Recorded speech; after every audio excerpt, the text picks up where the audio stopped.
Welcome to Healed, Whole, Called, a podcast centered on the healing power of Jesus and what it means to walk in wholeness and calling in real life. This is a space for honest conversations about faith, healing, and restoration, spiritually, emotionally, and mentally, and how those truths meet us in everyday life. This podcast is supported by the Story Discernment Guide, a reflective resource created for those who sense they are carrying a story meant for more, but want clarity before writing, publishing, or sharing it publicly. The guide is designed to help you pause, pray, and discern what you're stewarding without rushing or pressure. You can access it at storycalling.info. And now, here's your host, Wendy Melrose. Hey everybody, today's guest is a powerful reminder that no one is ever far too gone for redemption. Christian Struthers is the heart behind Real Life Rambles, a platform born from addiction, recovery, and the belief that one decision can change everything. Once a college athlete with a promising future, Christian lost it all to addiction until a life-altering car crash became the turning point that led him toward healing and purpose. Today, he shares his journey to help others rise again, living by a simple but profound truth. You are one decision away from a completely different life. So, hello, Christian. Hi, thank you so much for having me. Super excited for this opportunity and to talk and share my story. Absolutely. So, for those of us who don't know you yet, can you share a little bit about who you are and the season of life you're in now? So my name is Christian. I currently live in Montana right now. I am from Northern California, Lake Tahoe area originally, but I have a lot of family up here, so I came up here. And right now we're on this journey of telling my story, and I want to help people. I do believe that that's my purpose now, and so we just started getting into this journey, and I'd love to go around and talk to as many people as I can and reach many people as I can. And I believe it's why God kept me alive, why He saved me in so many ways and gave me. I wouldn't. I'm think I'm on my third chance, fourth chance now. This is even my second.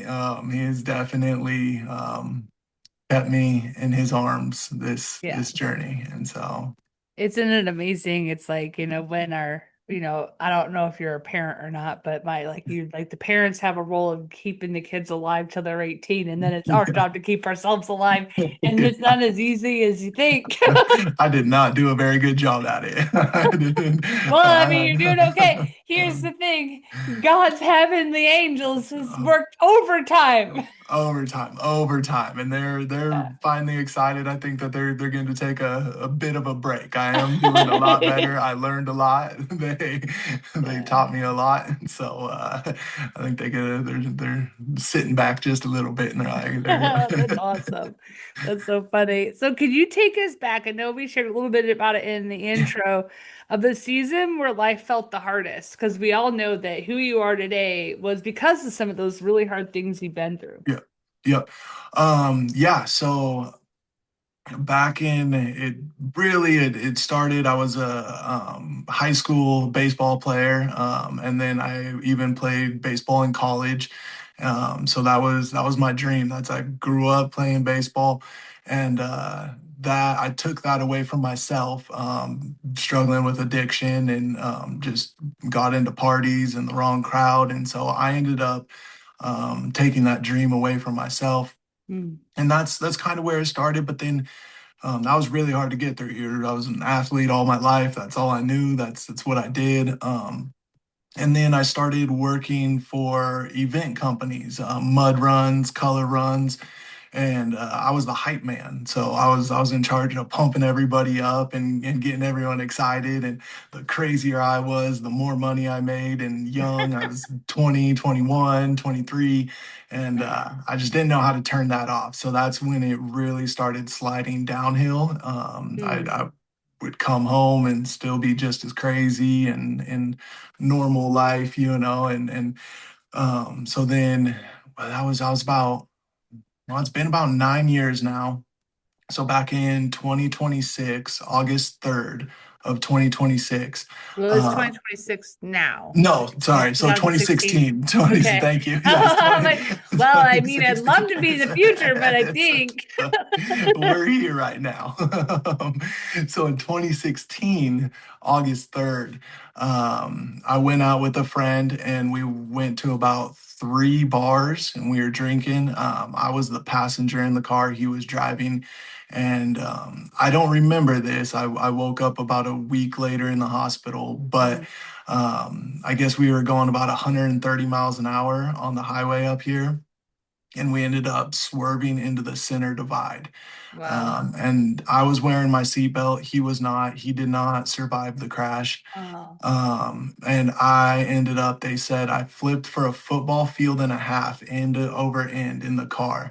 And when the car landed on the driver's side window, mm, driver's side door, and my legs were actually hanging out the window and I was bent backwards. So like as you're sitting right now, I was the other way. I was 90 mm. degrees the other way. And then this is when it was a miracle that I survived it.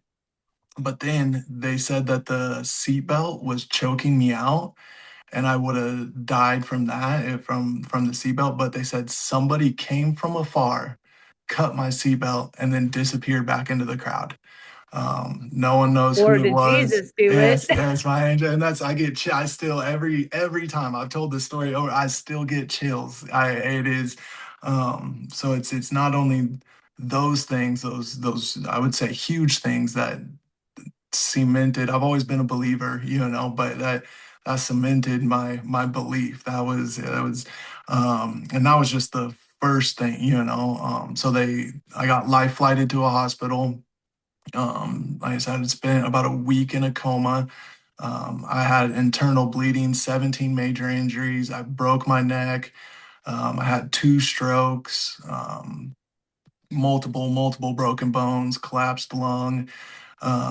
And as I was bleeding out, and the hospital had only had one more bag of blood for me, like my type, and I stopped bleeding out on that last bag of blood. I stopped. I got it together, and again in a coma, didn't even know, and so that was again another God saved me so many times in that. Wow. And yeah, and as I was coming out of the coma, my parents promised me a dog, and I got a German Shepherd. They didn't know what I could hear or what I couldn't hear, and so they're just telling me, things, and that's a whole nother story. That's my recovery journey. That's when it starts getting bright. But yeah, spent That's was never supposed to walk again. They told me my right side of my body wasn't working from the strokes. I still can't see out of my right eye. And so, but it turned out to be the biggest, my hardest time. That was my hardest time. That was when I was at some of my lowest. And obviously in the recovery journey, I got some just pretty lows, but that was about my lowest. But now it has turned into the biggest blessing of my life. mm, I thought my best days were behind me. I didn't think that it could get, that it was going to get better, but now I know my best days are ahead of me. that's awesome. How old were you when all of that happened, when that accident happened? So I was 25, 25, yes, Okay, 25. okay. So, isn't it funny how in our 20s we think that's when life happens? Yeah, right. And Right. it's like, I'm gonna be 2 years from 50 here in a month. And it's like I feel like life is just beginning. Yes, yes. It's like And the older I again, get, I'm like, this is so cool. No right, wonder the cool right. stuff happened to Moses and to Yeah. everybody when they were older. Yes. And I love that. And I love that you said that because I think so many people get caught up now when they hit 30 or 25 and they don't have it all figured out, Uh, that they put a lot of stress and and then it's not healthy for that. And to know that, yeah, like you got so much more ahead of you. You have mhm. time, you have time. Live in the Right. present and do your thing. Exactly. Well, and you know, I guess there's like so many things I'd love to cover. I'd love to rewind a minute to if you could, not that we can go back in time, but if you could tell that baseball player back in high school something that you know now that you would have loved to be like, for example, this is why I'm asking Yeah. this question. My son's 11 and wants to start playing contact football. Yes. And I'm excited for him. I'm a little nervous, but Uh-huh. from what I've Uh-huh. understand, the game has gotten a lot safer, quote unquote. Like Sure. they're Yes. really doing their best to make sure the players know how to be tackled without hurting themselves, and all the Yeah. gear is really advanced now compared to Yeah. what it ever has been. But my big concern is when it gets to high school is the influences of what happens when you're a sports star Right. Right. or whatever, right? It's so Hmm. like what guidance do you have for mothers who might be listening to this that they could sow into their sons? And I know we can't control their decisions, but is there anything that someone could have told you or your mother could have or your dad could have Right. like ministered to you that could have kept you from going that direction? Now I know it was done for you, but now you get to use it to bless other families to maybe help not go Yes. that direction. Yes. No, 100%. And I would say, it's a, I want people just to stop and think. Even from the night when I got in the car, I didn't even think of anything else. I just got in the car. And I'm big on you got to go try things. You got to go live life. Because that builds us, that builds character. But stop and think and go back to you're one decision away from changing your life to being amazing to changing your life for the worst. Right. So tackle those when those situations come up. Tackle it as one decision at a time Hmm. and try to make the best decision. Try to make the best chess move that you can at that time. Hmm. We're all going to learn, and you might not make the right decision, and um, don't do it just to be cool. And I'd be a lot cooler right now if I played Major League Baseball. So it's like, But I mean, that comes with a whole new level of pressure and trouble. Like exactly, opportunity to get yourself in trouble. There's plenty exactly. of baseball players who have died of drug Oh, overdoses or gotten into car wrecks. I mean, 100%. they still, just Mhm. because you might be on TV or playing major leagues or making Right, more money, right. You know, the human exactly. ability is still there. Exactly, exactly. You are not wrong. You are not wrong. So yeah, and to get that, what I was really lacking was discipline. Mm, Everything came pretty natural to me. I showed up on time, I left on time, I didn't stay after, and I was still one of the best on the field. So I mm, took that for granted. And so if you can really get that discipline, if I wish I had it younger, is just that discipline and consistency. I mm. think that'll change. And it's not just with sports, that's with everything, right? I think Right. that'll make life a lot better if you can develop that as young as possible. And what kind of discipline specifically would you say would have been more helpful? Because obviously you were, I mean, maybe because it was a natural gift, it didn't feel like discipline, but like But what disciplines would you have been able to add in? Or if you were coaching a team now, or you might be, I don't know. no, To what disciplines would you add in? um, that's a good question. So I would add in the discipline of sticking to your dream, of Mm, sticking to your goal, mm. to find that goal and stick to it. So it's Um, almost like, does this bring me closer to becoming a pro baseball exactly. player, or will this possibly take me Right. away? Exactly. And kind of Exactly. have the, okay, I'm going to go out with my friends tonight. Is that going to head me towards a college Right. scholarship, or is it going to take me away Right. from that ability if something goes wrong? Yes, yes, a If, hundred percent. That's if, and if, that's that where just stop and think, right? Ask yourself a right. question, like, am I gonna be able to wake up from this tomorrow? Am I gonna be able to, take this back or not? Right. And it's almost kind of like, it's kind of what I tell my 11-year-old who he's going through the whole, well, I wonder what will happen if, phase in Yeah. his life. And I'm like, okay, buddy, but I'm like, you need to like not just say, I wonder what will happen when then just do it. It's like like you need to pause and go Uh-huh. through the different scenarios before you Yeah. go through with it. Yeah, no, and that's huge, and that's that beautiful dance of life, right? Is like, yes, you need to have that balance Yeah. of being able to go through all the scenarios and be like, okay, well, this is the best case scenario if this happens, and this is the Yeah. worst case, and risk to reward, right? Is Right. it worth risking it or is it not? Totally. So then was there a moment where you sensed, I mean, how did God meet you differently? Because, there was all that recovery time, and Mhm. then all of a sudden the stories came in, the seatbelt was cut. Was that Yeah, something that you're like, well, who was that? You know what I mean? right, right. Like, was there ever these revelations that all of a sudden, like, all these God moments showed up and you're just like became closer together with your Savior? Or was it like different? Well, so I've always been a believer. We've grew up going to church and not every Sunday by any means, but Uh-huh. definitely I was familiar with church and God. Um, but I was just distant from him. I distanced myself. I did not live in a way of giving kindness. I was involved in a lot of bad extracurricular activities. Mhm.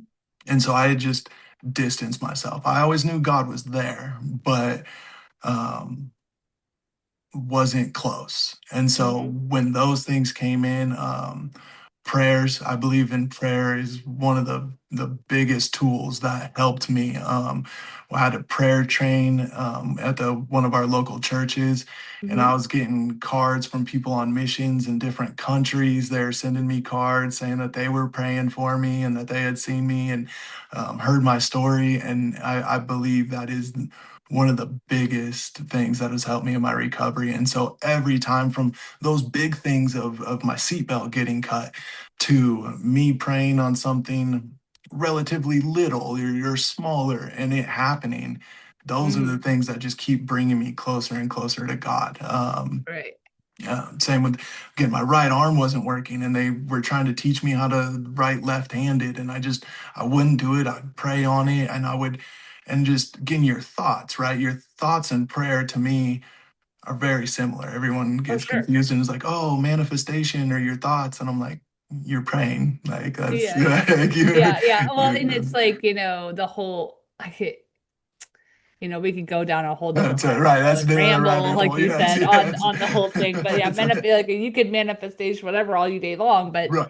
but you're right, praying, declaring, decreeing, and believing and understanding and just, and having, and I've had intercessories pray on my behalf, and it's amazing when the body of Christ comes together, how much more effective it is.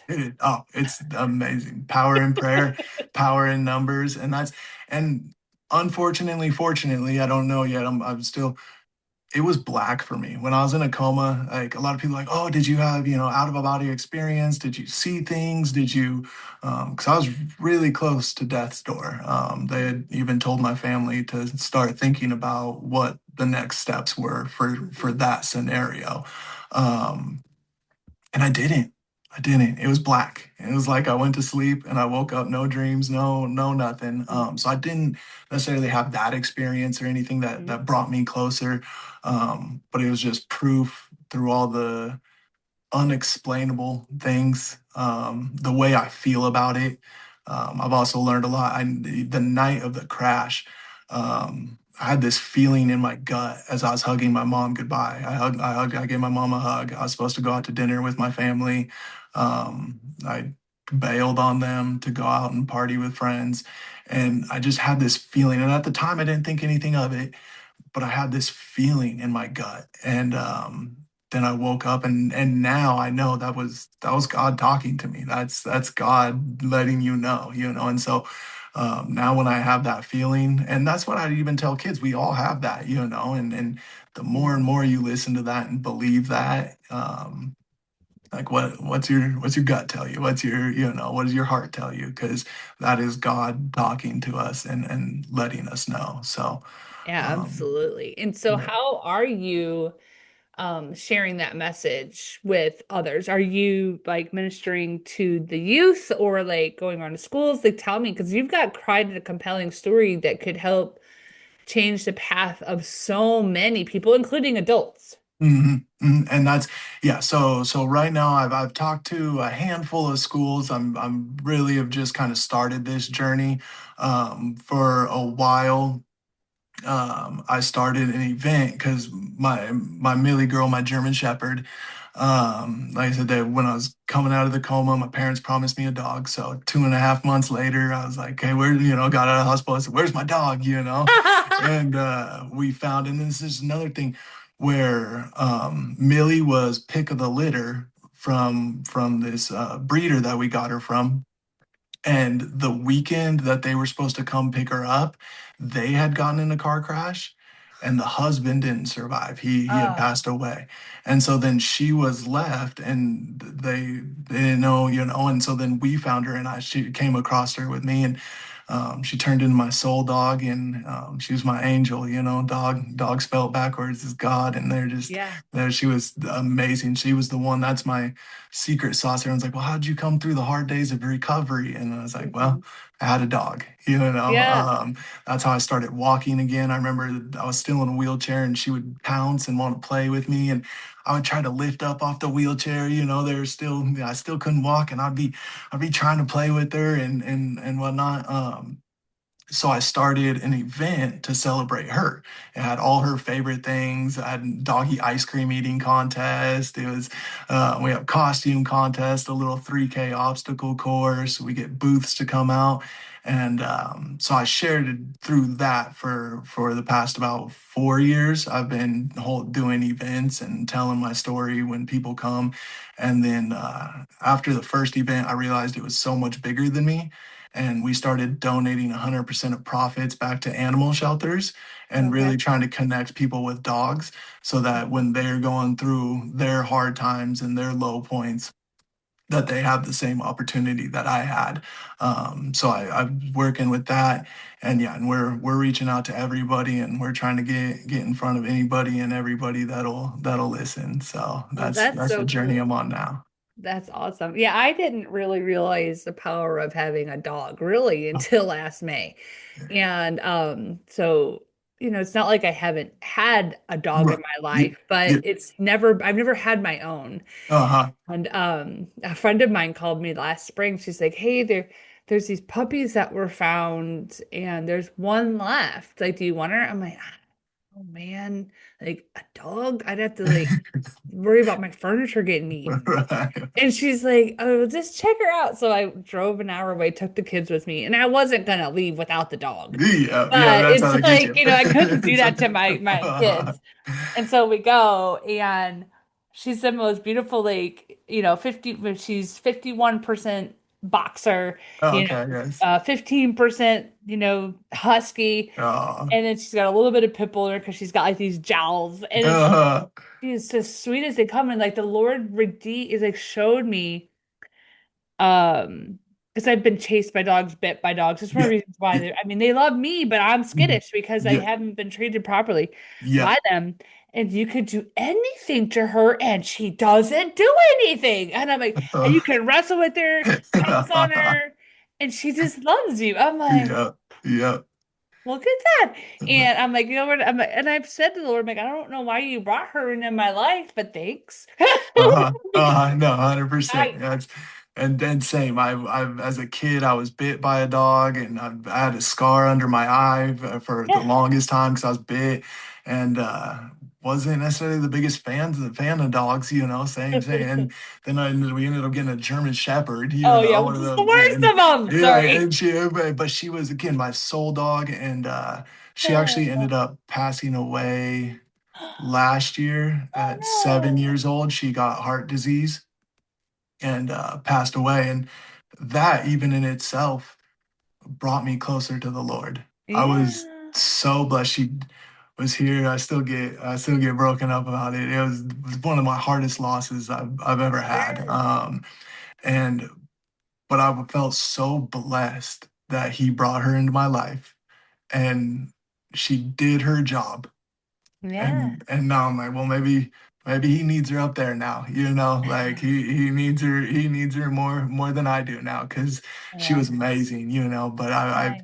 like even in a loss, and it was hard, but it did bring me closer even at that, Yeah. just knowing that she came down here for that short a time and Yeah. still did all that work and helped me in so many ways. That's so amazing. Now, have you thought about getting another one yet, or is it Well, time for so I healing? got a little French bulldog. I went from one extreme to another, and now we got a little Frenchie. Her name's Ava, and That's what my husband just walked by and he goes, I want a Frenchie because they oh, get all like they're mouthy amazing. and meow, meow, They're amazing. I love her. She's and then my family has another German Shepherd. We had got another male German Shepherd, meow. Oh, and fun. she bullies him around. She's the big dog. He's about 100 pounds, and she's only about 20, and she has more attitude and pushes him around, and he does so good with her. He's so gentle, but That it's is awesome. so It's so funny. that's so awesome. Now, what is the best way for people to connect with you in your mission that you're doing, either to have you come speak or to donate to for the dog shelters and what all the things that you're doing? Yeah, so I have a website, christianstruthers.com. So you can get on there and check out my story. And also Dog Dash. You can follow us all on social media. I'm on all social media, Instagram, Facebook, YouTube. And Dog Dash we have our own website as well, dog-3k.com. Okay. Has all my contact information. So you go ahead and get on there and it would be speaking directly to me. We're a two-man team, me and my manager, but I'm still very hands-on. So you can definitely reach out and get a hold of me there. That is so awesome. Well, for those who might see themselves in your story today, what would you want them to know? Again, that you get to, like we had talked about, you get to do these things. I mean, I had to learn how to sit again at 26 years old, 25 years old. They had to stand behind me and hold my back up to teach me how to sit, and that you're one decision away from completely changing your life. If you're in a bad situation, you're down, things just don't seem like they're going right. uh, Pray, and you're one prayer, one decision away from having a completely different life. And it will get better. Even if you can't see the end, you believe that the end will get better. God does have a plan. And like I said, the crash, I thought I was I thought I was done. I thought, I was athletic. I worked. I traveled the country. We all the way from Alaska to all over. We traveled during these events. I had an amazing life. And now with what the Lord's brought me to and shown me, and I know that was nothing. That was an empty life. That was not at all. And now I have a fulfilling life. I get to give back, and that is amazing. And that's one thing too. If you're down, it's hard, but go try to give. It comes around. Go smile at someone. Just a simple smile. You never know who you're going to smile at. You never know what opportunity is going to come next. Oh, that is so cool. Well, thank you so much, Christian, for sharing your heart with Awesome. us today. Oh, To our listeners, I want you to always remember your story isn't over and you are not disqualified by what you've been through. And with Jesus Christ, you are healed, whole, and called. Till next time. If today's conversation stirred something in you, a memory, a question, or a quiet sense of calling, I invite you to honor that. You can follow Healed, Whole, Called on the platform you're listening on. And if this episode resonated, leaving a review helps these conversations reach others who may need them. If you know someone walking a similar path, consider sharing this episode with them. And if you're carrying a story or testimony and feel a nudge to do something more with it, the Story Discernment Guide was created for you. It's a reflective resource designed to help you pause, pray, and gain clarity before taking any next step. You can access it at storycalling.info. Thank you for being here and for stewarding what you've been given.